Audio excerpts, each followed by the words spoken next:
The Bears lost, but I'm happy. That makes any sense.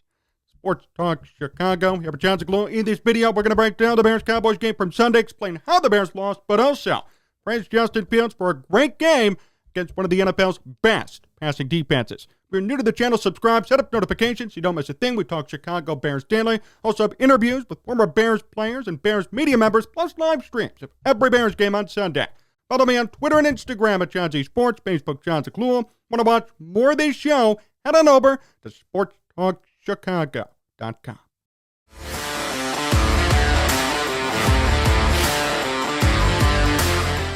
I want to start today with this. I have no idea how to feel right now. On one hand, I couldn't be more excited and encouraged. Justin Fields had the best game of his NFL career against the best passing defense in football.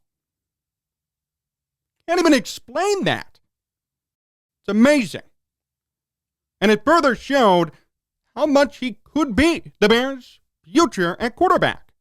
I'm more and more convinced week by week that he's the guy. On the other hand, the Bears lost by 20 and were blown out effectively by Dallas on the road. See my conundrum?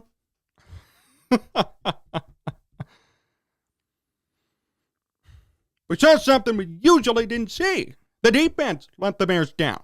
Not Justin Fields, not Luke Getsy, not Matt Eberflus necessarily, not Ryan Poles. It was the defense that hurt the Bears yesterday. Justin Fields had 2 touchdowns, a rushing touchdown, was very much accurate, made plays with his legs, ran the football. The Bears' run game was good. The Bears dominated in time of possession. The Bears were right there with Dallas even offensively. On first downs, on yards total, they were pretty much even.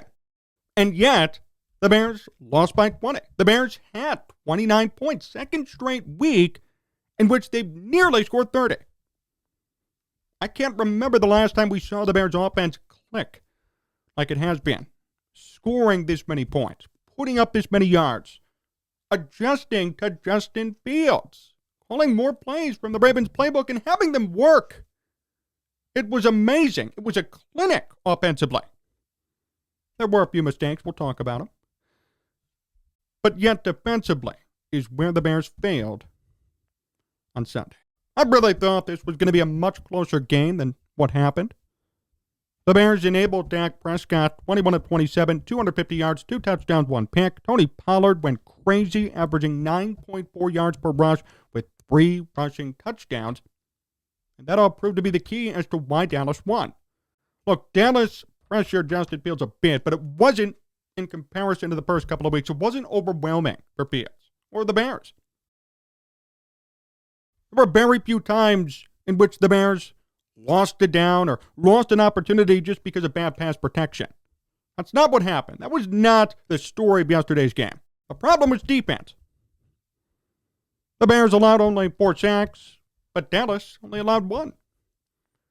We talked about this yesterday in the live stream and during the preview video. The Bears needed to make Dak Prescott be Dak Prescott. They failed in that situation. They let Dak Prescott complete 12 of his first 13 passes. It was eerily reminiscent to the Vikings game. Kirk Cousins going 17 of 17 to start. Same idea here. Dak Prescott was completing everything. Everybody was open. CeeDee Lamb got open way too many times. Schultz got open way too many times. And that proved to be the difference maker. Then Tony Pollard, without Ezekiel Elliott, ran crazy on the Bears. That 1 touchdown run was so frustrating. They had Pollard just behind the line of scrimmage. 2 Bears guys failed to tackle him. Then he went all the way. Like a 50-yard run. Plays like that are why you're not winning the game. Oh, by the way, Dallas was 9 of 11 on third down conversions. So the Bears barely forced them to punt, if ever. Dallas scored all the time yesterday. They just kept going. The Bears tried to keep up, but if you're in a shootout and you're the Bears, even with Justin Fields playing for his life, it doesn't matter. You're not going to win. The Bears needed to be who they were defensively, and they weren't. And that proved to be the biggest difference maker in yesterday's game. They did not limit Dak Prescott. They looked horrible. They did not force turnovers. They let Tony Pollard run wild. These were the issues. This was the reason the Bears fell short. And really, I think it's a shame. Now, there were so many saying, well, the Bears defense lost morale because they traded away Robert Quinn. Maybe that's true to an extent. Robert Quinn, veteran, everybody looked up to him, everybody liked him, and the Bears got rid of him, rightfully so, because there was no need for him. The Bears should not have been on the hook to pay $20+ million for next year and the year after. They paid him $7.1 million, and they said goodbye. And that's fine with me. They got back a pick. It's all okay. Robert Quinn did nothing this year. Newsflash. He was double-teamed. It doesn't matter. The fact is he did nothing. And had Quinn been there yesterday, the results would have probably been the same. Most likely would have been the exact same result. Maybe a little bit less points for Dallas. That's about it. Maybe 42 instead of 49. That's all you could say. So let's retire that narrative and talk about truth here. Stop focusing on hypotheticals. Oh, well, if he was there, it doesn't matter. He wasn't there. The fact is he wasn't. The fact is the defense failed. And it is a pretty big shame, in my opinion, because finally, one side of your ball is getting better. For once, the offense is improving. You just need the defense to maintain what they've done all year, and they couldn't even do that. They didn't face Ezekiel Elliott. They were facing Dak Prescott. They could have forced Prescott to throw more picks or to make more mistakes. Newsflash, Dak Prescott is a mistake-prone quarterback. And if you pressure him enough, he will lose a game for you. That's not to say Dak Prescott's a bad quarterback, but he's not elite. Might be paying elite money, but not an elite quarterback. That's a fact. The Bears could have found a way to force Dak to make a mistake and to blow the game for himself and for his team. And they almost did it in the second quarter. The Bears scored. They forced Dak to throw a pick. They got the ball back. Had the Bears scored a touchdown, it would have been 28-24 at the half. And instead, they didn't do anything, put up a field goal, then couldn't score when they got the ball back in the second half, and the rest was history. There was an opportunity yesterday for the Bears to win that game, or at least for the Bears to come all the way back. They couldn't do it. And when the Bears needed another turnover, another fumble recovery, or another interception forced, they couldn't do it. And there was no pass rush whatsoever. Dak was never under pressure. That explains why, in the beginning, he was 12 of 13 to start, and a touchdown. And why overall, he was 21 of 27. The Bears did not pressure him enough. And they didn't let Dak Prescott be Dak Prescott. That's the main reason why they fell short. And they let Tony Pollard run wild. And this goes back to the whole Bears narrative of bad run defense. It continued. You would have thought it could have gotten a little bit better, but it just got worse yesterday. They gave up 9.4 yards per carry to Pollard. Pollard nearly 10 yards, nearly a first down every single time Pollard ran the football. You're not going to win games doing that. The Bears dominated time of possession. 38 minutes of football to 24 for Dallas, and they still lost. That's a defensive issue. I think the offense did everything they could to win. 29 points in an NFL game should give you a win every single time. Didn't work. Not on Sunday. The Bears were even 2 of 3 on fourth downs. I mean, they were moving 71 plays to 57. They dominated offensively and running the football. Did a great job. Khalil Herbert, 99 yards. David Montgomery, 53. Fields, 60. Bayless Jones, even 33. We'll talk about him in a second, too. There were positives for the Bears offensively. That was the reason they stayed in the game. But the defense failed them. For Justin Fields, though, this was the best game of his entire NFL career. The highest rating he's ever sustained in an NFL football game. 120 passer rating, 2 touchdowns, 74% completion percentage, 153 yards, 2 touchdowns, no picks. added in a rushing touchdown and 60 rushing yards. I know I've been pretty skittish on Justin Fields. I think rightfully so, because there were real concerns. Justin Fields was not doing this week 1, week 2, week 3. He was actually regressing. That's a fact. Look at the stats. Look at the game tape. He was regressing. He was making significant errors and mistakes. But these past 2 weeks now, not 2 weeks in a row, he has shown unbelievable, unfathomable growth to me. And this is something we have to continue to encourage and watch out for. That's why I said to open up this video. The Bears lost, but I'm still happy, if that makes any sense to anybody listening or watching. It's okay to me. The defense's performance was inexcusable. And that's why I ranted about them for about 10 minutes, because they deserve the critique. They blew this game for their young quarterback in desperate need and in desperate search of a win. You need that confidence boost. You need to know, hey, this is my team. We won. We beat America's team, and they could have done it if it wasn't for the defense. That's why I'm mad at them. But Justin Fields played the best game he's ever played in his entire NFL career. No question. Accurate. Ran for yards, touchdowns, and keyword, no turnovers. No fumbles. Justin Fields leads the league in fumbles, by the way, but no fumbles yesterday. No picks. No reason to give the Cowboys more ammo to win even more. No ammo for the Cowboys. No way the Bears or Justin Fields blew the game himself. And that's been the biggest issue. Offensively, the Bears have been blowing games for themselves. What about the Commanders game? The Bears blew that offensively for themselves. Fields made mistakes. Bayless Jones made mistakes. Everybody had a role to play in losing that game. But against New England, everybody did great. Defense did great. Offense did great. Bears win. This weekend, defense played like crap, but the offense did great, kept the Bears in the game to the final whistle. And that's the positive of this weekend. The entire goal of this season, we talked about this back in May, was for the Bears to develop Justin Fields to know whether or not he is the guy at quarterback. We've been wondering, we've been scouring, we've been worried and anxious about it, especially after the first couple of weeks, and how the season began for Fields, how tumultuous it was, how difficult it was. But as of right now, based on how he's played the last 2 games, if this continues, Fields is the guy for the Bears. We don't need to ask that question anymore. As long as his performance continues to go like this, I'm okay with 150 passing yards. And that might be controversial to some, but I'm okay with it because he adds more rushing. When you put those yardage totals together, it's about 250 to 300 yards of offense per game. Just from Justin Fields. Himself only.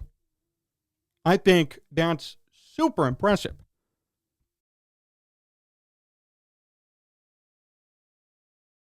And I really got to give some credit, too, to Luke Getsy. Yeah, I do. I will say this. For years now, we've been talking about catering to Justin Fields. Matt Nagy didn't do it. Nobody did it. Nobody cared. Even in the beginning, Matt Eberflus and Luke Getsy really didn't. But these past 2 weeks, this opening of a Ravens-type playbook for Justin Fields has produced wonders for him. And if you're not a fan of Lamar Jackson or the way he plays, then get lost. A lot of traditionalists say, well, it's not sustainable and Justin Fields can't be running all the time. I say bogus. Yes, he can. He can do whatever the hell he wants. If they win, they win. If they put up points, they put up points. I'm not asking Justin Fields to throw for 500 yards a game. If he throws for $150 and then runs for 100, fine. I just want to see results and I want to see growth and I want to know if he's the guy or not. If the Bears have demonstrated that they can put up big points with Justin Fields, which they've done now for 2 weeks in a row, using this game plan, keep it going.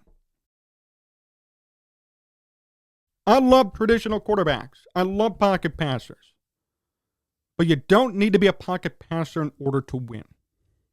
Not anymore. Maybe 15, 20 years ago, maybe 50 years ago. You don't need to do that to win today. You could be Lamar Jackson and be a respectable, if not elite, NFL quarterback. It's been proven. Justin Fields can be that guy. Justin Fields could do the same thing, could mimic Jackson or Jalen Hurts, run, pass, and win. If Fields rushes for 1,000 at some point, or 750, passes for 3,000, 20 touchdowns, maybe 10 more on the ground, that's MVP type stuff. Really, it is. We need to make sure we evaluate Fields fairly and take everything into consideration when we say whether or not he's a good quarterback. I'm counting his running stats, his rushing ability into that entire equation. It's not just passing. Although I will say Fields did great passing. This was his best passing game ever. Most accurate. No picks. 2 touchdowns. This was a huge game for Fields and a huge game for the Bears offensively. Didn't like the Velus Jones Jr. drop. That should have been potentially a touchdown.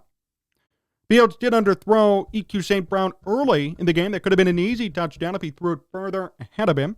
So there were a couple of mistakes. Everybody had a role, but mainly it was the Justin Fields show and the Khalil Herbert show, the run game show.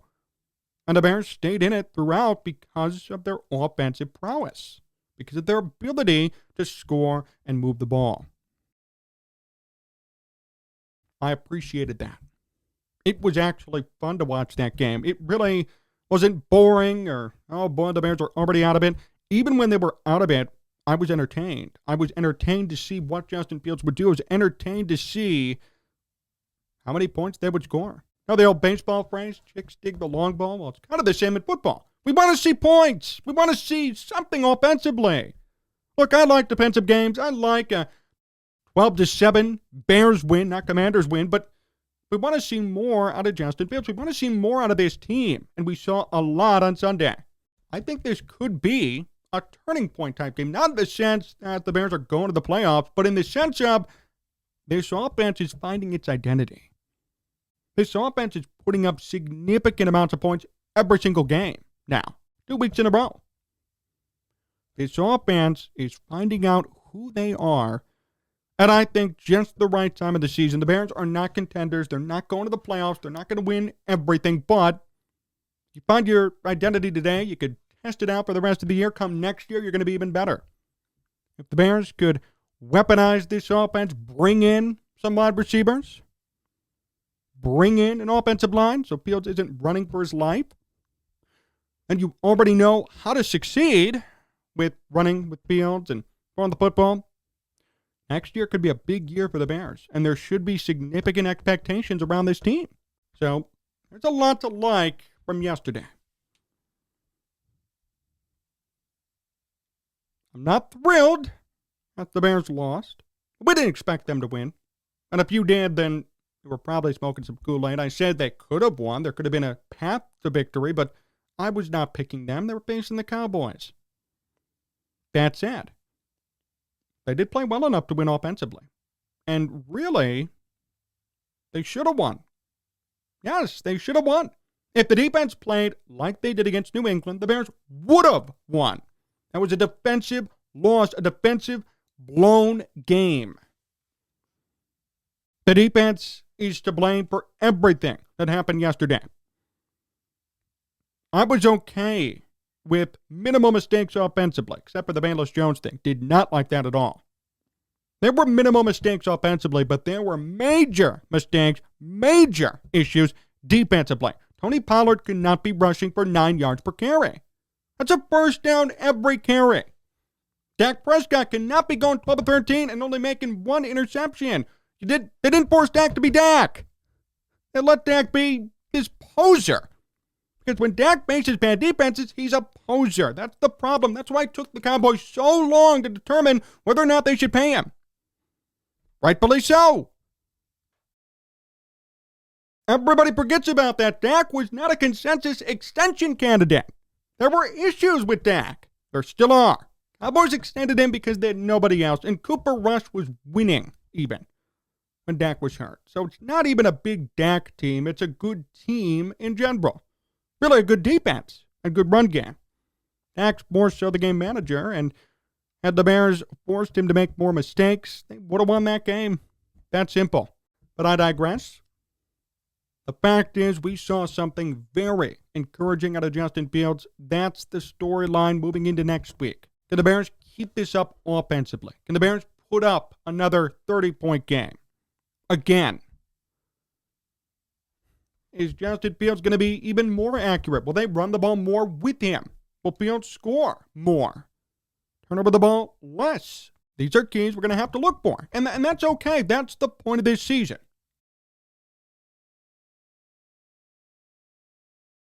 So I'm okay with the loss. I'm not happy. I'm not endorsing losing.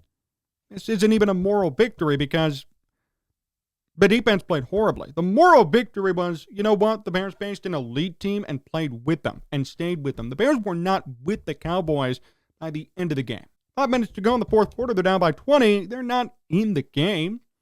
Had some decent moments. So this isn't even a moral victory.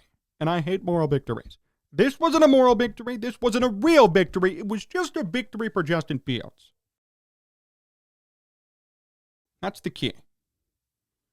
This was not a team win or a team moral win. This was a win only for Justin Fields. Really it was. He was the only player truly who had such an elite performance. And the running backs did great. Herbert did good. Montgomery did fine. But the elite performance was Justin Fields. 120 passer rating, nearly perfect. 38 points away from perfect. Not a moral victory. Not a team victory. A Justin Fields victory. And you know what? That's all that matters. The defense played like trash. I'm pissed about how the defense handled themselves against Dak Prescott. It wasn't pretty. It wasn't good. Tony Pollard ran wild. Out of all people, Tony frickin' Pollard. Come on. There were issues. There were problems. But Justin Fields won. Key. That's the key. Justin Fields won. The Bears didn't. There was no moral win. Justin Fields won. That's the whole point of this entire season and the moral of this game, too. We want to see Justin Fields win. And it's unfortunate when there are no weapons or when the defense can't hold up their end of the bargain. It makes it harder to find the wins for Fields, but that was a win. Don't let anybody tell you otherwise. It was a win for Fields. He did nothing wrong. Nothing in that game. And I challenge the defense to get the hell over the Robert Quinn trade and be better next week. I know he's a veteran.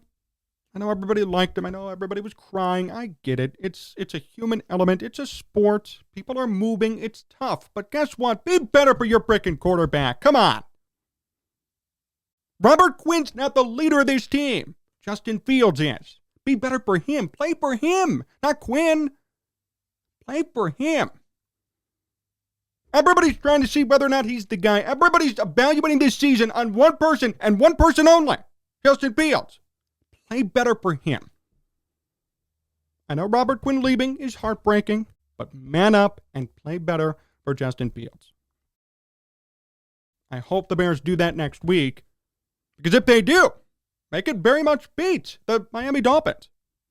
But if they don't, it's going to be another great Justin Fields game and a bad game for the Bears overall. Thanks for watching today's show. Really appreciate the time. Remember, follow me on Twitter and Instagram at Jon Z Sports, Facebook, Jon Zaghloul. Want to watch more of this show? Head on over to sportstalkchicago.com. So long, everyone.